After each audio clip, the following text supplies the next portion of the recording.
Welcome back. I'm Ed Mulvihill from Peco's Liquors. It's January, so we have our January cocktail of the month. I should say cocktails of the month, because this month we're going to do two. And we're going to do two of the most classic cocktails in the world. We're going to start off with the Manhattan, and then we're going to go to the king of cocktails, the Martini. So we're going to make both of them for you right now. We're going to start with Manhattan.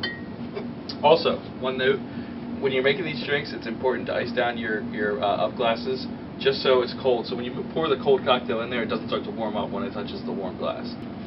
So, start off, add your ice to your shaker. You're not going to shake this drink though. We're just going to mix it in. Start off with bourbon. It's an easy recipe. 2 parts bourbon, 1 part sweet vermouth. So, 2 parts bourbon. I always measure. You don't have to measure, you can count. I always get nervous when I do that, so I always use a measure for accurate pourings.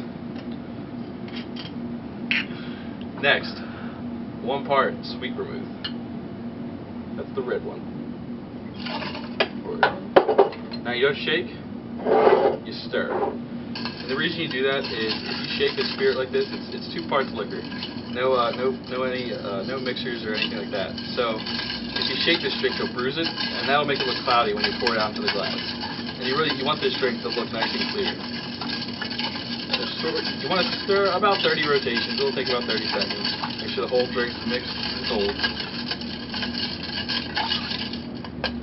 Once you stir, grab your strainer, put it in there, dump out your ice.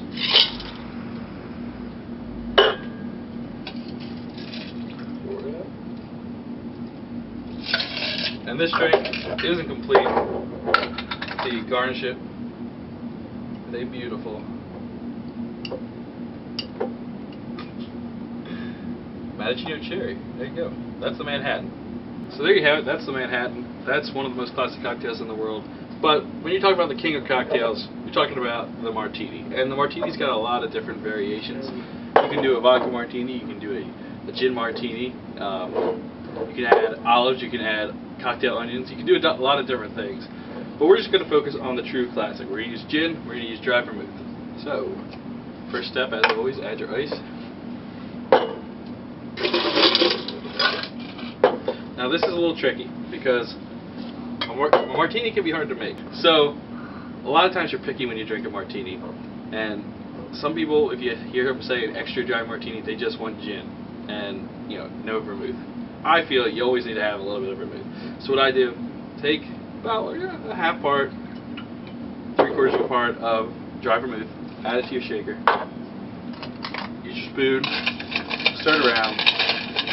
Coat the whole mixer, coat the ice cubes with everything.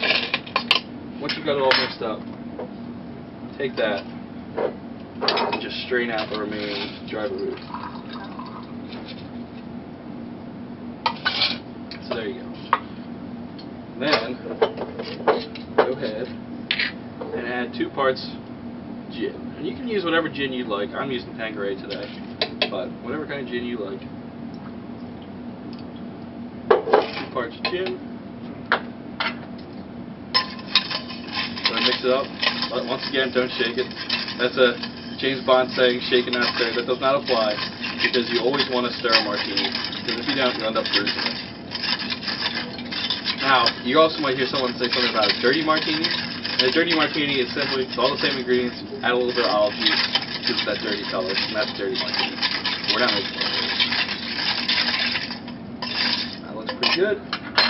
Go ahead, dump out your ice, put your strainer in,